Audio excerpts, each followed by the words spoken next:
바울이 예루살렘에서 큰 소요 중에 이제 폭행을 당하죠. 돌에 맞아서 거의 일어나지도 못하고 죽게 되어 있는 상황이었는데 하나님께서 천부장을 보내셨잖아요. 천부장을 보내셔서 로마 병사들이 바울을 들것에 실어갖고 진영 안으로 이제 들고 들어가려고 하는 바로 그 시점에 바울이 사력을 다해서 이제 정신을 차리고 일어나죠. 그리고 많은 것을 이겨내야 했습니다. 육신의 고통도 이겨내야 됐고요. 또 그 상황이 가지고 있는 두려움도 이겨냈어야 했고요. 그 다음에 그 유대인들에 대한 실망감, 어떻게 이럴 수가 있을까? 내가 저들을 위해서 그렇게 연복음을 가지고 오고 이렇게 했는데 그 유대인들에 대한 그 실망, 배신감, 그런 것들을 이겨내야 일어설 수 있는 그런 상황이었거든요. 그런 것들이 이제 바울을 짓누르고 있는 그런 상황이었죠. 육신의 고통도 이루 말할 수 없이 일어날 수 없는 그런 상황이었고요. 그 상황이 주는 사람이 한번 맞아보면 엄청나게 공포가 생깁니다. 그래서 무슨 말이든지 다 막 없는 말도 자백도 하고요. 막 그냥 엎드리기도 하고 막 그냥 그 육신의 그 이제 무슨 고문, 형벌, 이런 것, 구타 이런 거 당하면 사람이 인격을 유지하기가 어렵거든요. 무너져 버리죠. 거기서 오는 두려움, 그 무게가 이루 말을 할 수가 없죠. 거기다가 유대인들에 대한 그 서운함, 배신감, 그런 것들이 주는 무게가 하늘처럼 무거운 그 상황에서 바울이 일어난 겁니다. 우리는 사실 조금만 무슨 이유가 있으면은 일어나지 않으려고 하거든요. 이러니까 나는 안 해도 돼. 이러니까 나는 못해. 이러면서 일어나야 될 자리에서 일어나지를 않고 그냥 거기서 그냥 그 자리에 엎드려 있는 그런 때가 많이 있습니다. 근데 그 모든 것을 떨치고 바울이 일어났다는 거예요. 엄청나죠. 바울의 그 일어나는 장면을 생각을 해보면 참 위대하다라는 생각이 들죠. 그 무게를 마치 자기 몸무게 역도 선수가 자기 몸무게 3배인가? 그게 한계치라래요. 자기 몸무게보다 들을 수 있는 양의 한계인데 바울이 그 지금 들고 일어나는 그 무게는 정말 무거운 무게입니다.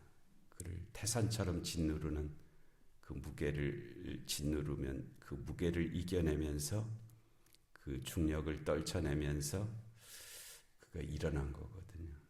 그리고 그 시간은 아주 짧게 주어졌습니다. 길게 고민할 그런 시간이 아니고요. 우리가 무슨 시험 문제 풀 때 시간이 많이 주어지면 어떻게든지 좀 풀 수도 있겠죠. 근데 시간이 딱 10초다, 1분이다 주어지면은 못 해내잖아요. 우리에게 어떤 시험이나 무슨 문제들이 주어졌을 때 그 문제를 풀 수 있는 시간이 아주 짧게 주어집니다. 어제 말씀드린 것처럼 빛같이 빨리 지나가 버리거든요. 그 안에 무슨 문제를 해결해야 되는 건데 그러니까 어렵죠. 바울에게 그 자리에서 일어날 수 있는 시간도 아주 짧게 주어진 시간이었는데 그 시간을 놓치지 않은 거죠. 세월을 아끼라 때가 악하니라. 기회를 잃지 말라는 말씀이거든요. 그 기회를 잃지 않고 바울이 거기에서 일어나갖고 내가 좀 저들에게 말을 할 수 있겠느냐라고 바울이 천부장에게 요청을 했고요. 천부장이 허락하니까 그가 일어나서 한 1000마디 뭐예요? 부형들아. 이게 엄청나게 감동이 되는 말씀입니다. 부형들아.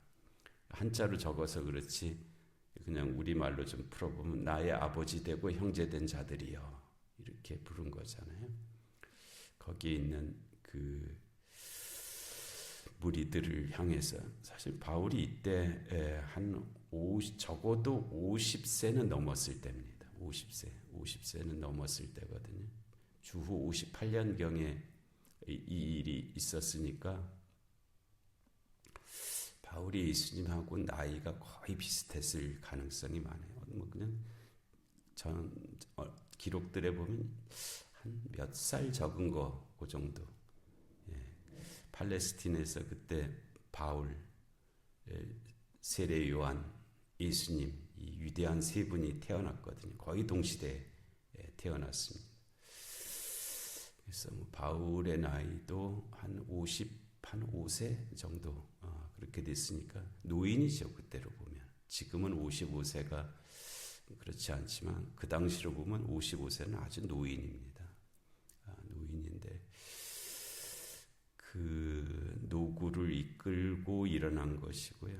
또 자기를 겸손하게 그 앞에 있는 사람들이 뭐 대부분 바울보다 나이가 몇 사람 빼놓고는 다 작았을 가능성이 많은데 그래도 그들을 향해서 나의 아비 되고 형제 된 자들이여 라고 그렇게 부른 거예요. 부형들아. 그렇게 하면서 내가 지금 여러분 앞에서 변명하는 말을 들으라 라고 했죠.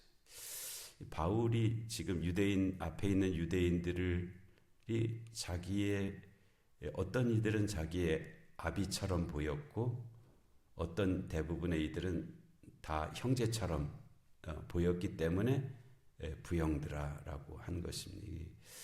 그냥 형식상의 의례적인 그런 표현이 아니고요.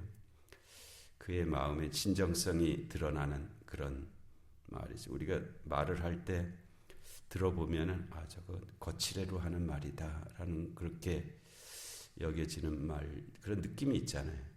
저건 정말 속에 있는 말을 한다 하는 그런 것이 느껴지는데 그게 이제 뭐 느낌으로 오기도 하고 또 상황으로 봤을 때 그 말의 형식에서 그 진정성이 드러나기도 하고 그러는데 이 부형들아 이 말은 형식성 상황적으로 이 말이 나올 상황이 아니거든요.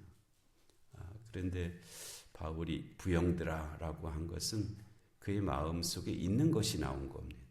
없는 것이 나온 것이 아니고요. 그의 마음속에 있는 것이 나온 거예요. 그것은 바울이 지금 그 유대인들이 그렇게 보였기 때문에 가능한 거예요. 유대인들이 그렇게 바로 조금 전에 자기를 향해서 죽으라고 돌을 던졌던 그 사람들이 자기의 아비 되고 형제 된 사람들 같이 그렇게 보였기 때문에 그렇게 말을 할 수가 있는 거예요. 그래서 우리가 눈에 보이는 것들이 있죠. 근데 우리 눈에 보이는 것들은 사실의 한 1000분의 1이나 10,000분의 1이 보이는 겁니다. 그보다 더죠, 사실은. 엄밀하게 말하면 아주 수없이 많은 것 중에 하나를 우리가 지금 보고 있는 거거든요. 그리고 대부분 내가 보고 싶은 것을 보고 있는 것이고요. 아주 제한된 것을 보고 있는데 우리는 어쩔 수 없이 우리가 내가 보는 것이 전부인 것처럼 그렇게 여기면서 살아가고 있습니다. 헛것을 보는 거죠. 사실 우리가 헛것을 보고 있는 것입니다. 그리고 그것에 의존해서 판단하고 생각하고 이렇게 하는 것인데요. 그래서 내가 지금 보고 있는 것이 무언가, 내가 진짜를 보고 있는 건가 하는 것에 문제가 있고요. 그래서 어떻게든지 예수님의 눈으로 상대를 바라볼 수 있기를, 기도 제목이죠. 지금 바울의 눈에 그게 씌어 있기 때문에 그런 겁니다. 바울도 뭐 성질이 사나운 사람이잖아요. 냉혹하게 했을 때는 스데반이 그렇게 긴 설교를 했음에도 불구하고 그 설교에 감동을 받지 못하고 자기가 죽였다 그러잖아요. 사실 자기가 죽인 것은 아니지만 내가 죽였다라고 그래가지고 표현할 정도로 그때는 그렇게 보였기 때문에 그런 거거든요. 스데반이 저거 반드시 죽여야 될 자다라고 그렇게 보였던 거예요. 그래서 그를 돌로 치는데 증인이 되는 역할을 그가 한 거죠. 스데반은 죽여야 될 자로 보인 거예요. 그때는 그렇게 보인 거죠. 그랬던 그 바울이 지금은 자기를 향해서 돌을 치는 자들을 부형이라고 그렇게 부르고, 왜냐하면 그렇게 보이니까. 그렇게 보여. 그거는 사람이 한 일이 아니고 성령께서 하신 일입니다. 성령께서 역사하시면 그렇게 변화가 나타나죠. 그런 변화가 나타납니다. 성령의 역사는 우리의 인격과 의지에 우선합니다.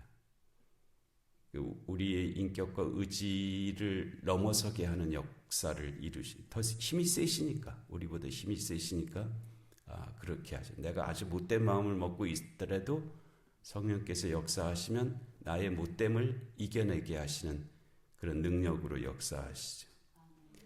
근데 성령이 항상 우리에게 머물지 않으십니다. 항상 머물지 않으시고 어느 순간에 오셨다가 어느 순간에 떠나시죠. 그것을 통해서 이 원하시는, 또 이루시고자 하는 것은 우리가 변화되기를 원하시는 거예요. 그러니까 궁극적으로는 우리가 변해야 되는 일입니다. 우리의 의지가, 우리의 우리의 주체가 변화되어야 되는 거예요. 성령이 항상 우리를 대신해 주시지 않는다는 거예요. 성령이 항상 우리를, 가정하면은 성령께서 항상 우리 안에 역사하셔서 항상 선하고 아름답고 거룩하고 능력 있는 일들을 쭉 우리 인생에서 만들어 주시면 되는 일이잖아요. 그러면 되죠. 그러면 우리가 따로 노력 안 해도 다 되어질 같은데 그렇게 하지 않으세요. 필요할 때 오셔서 역사하시고 그 역사를 통해서 우리가 변화되기를 바라시는 거예요.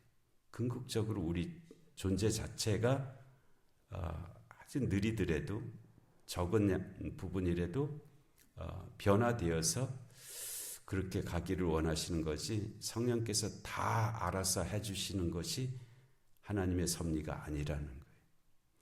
우리가 하도 안 변하니까, 하루 못 변하니까 성령께서 능력으로 역사하셔서 우리로 하여금 변화할 수 있는 계기를 마련해 주시는 거예요. 그것이 이제 성령께서 하시는 일의 큰 구조죠. 큰 구조가 그렇습니다. 성령께서는 우리가 뭐를 잘 보이고 어떻게 성령께서 오실 만한 자격이 있고 그 자리를 마련해 드려야 오시는 것은 아니에요. 하시고자 하는 일을 하셔요. 지금 이 바울이 나중에 이제 다메섹에서 부활하신 주님으로 성령께서 나타나신 거잖아요. 그런데 바울이 무슨 자격이 있어서 그에게 나타났습니까? 그런 것은 아니잖아요. 그런데 하시고자 하는 일을 하시는 거예요. 하시고자 하는 일.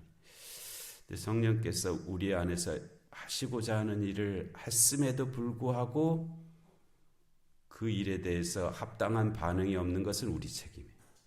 한 번 비침을 받고도 그 은혜를 저버리는 자는 다시는 구원을 받을 수 없다는, 그 이상의 방법이 없기 때문에 그렇습니다. 우리의 구원을 위한 그 이상의 방법이 없기 때문에 그렇게 말씀하신 거예요. 그래서 부형들아, 내가 지금 여러분 앞에서 변명하는 말을 들으라 라고 그 말이 나온 그런 그 과정이 그와 같이, 이 말씀이 하도 큰 말씀이기 때문에 우리가 이 새벽에 여기서 잘 벗어나지를 못하고 계속 되돌이를 하고 있는데, 하여튼 우리들도 어느 순간에 이 부영들아라고 부를 수 있는 그런 심령이 되게 하실 줄로 믿습니다. 은혜로우신 하나님 아버지, 오늘도 귀한 새벽을 저희에게 허락하시고 또 바울이 그 모든 무게를 떨치고 일어나서 주님께서 보게 하시는 대로 부영들아라고 부르면서 그의 간증을 시작하는 말씀을 저희들에게 주시고 있습니다. 하나님, 저희들도 그와 같은 은혜의 역사가 있게 하여 주옵시고 또 그 은혜를 힘입어서 주의 일을 감당할 수 있는 그런 삶들이 되게 하여 주시옵소서. 영육간의 공고한 하나들을 긍휼히 여겨 주옵시고 이 나라 이 민족 가운데 주님의 공의와 정의가 임하게 하여 주옵시고 전쟁과 기근과 질병과 재난의 땅들 가운데 주의 긍휼하심이 함께하여 주시옵소서. 또 어제 광동축제 가을음악회 또 은혜 중에 잘 마치게 해주셔서 감사합니다. 내려주시는 애들을 잘 기억하고 찬양할 이유가 있는 그런 삶들이 되게 하여 주시옵소서. 이 새벽의 기도 가운데도 은혜의 은혜를 더하여 주시기를 간절히 비옵고 예수님의 이름으로 기도하옵나이다. 아멘. 주기도 하시겠습니다. 하늘에 계신 우리 아버지, 아버지의 이름을 거룩하게 하시며 아버지의 나라가 오게 하시며 아버지의 뜻이 하늘에서와 같이 땅에서도 이루어지게 하소서. 오늘 우리에게 일용할 양식을 주시고 우리가 우리에게 잘못한 사람을 용서하여 준 것 같이 우리 죄를 용서하여 주시고 우리를 시험에 빠지지 않게 하시고 악에서 구하소서. 나라와 권능과 영광이 영원히 아버지의 것입니다. 아멘.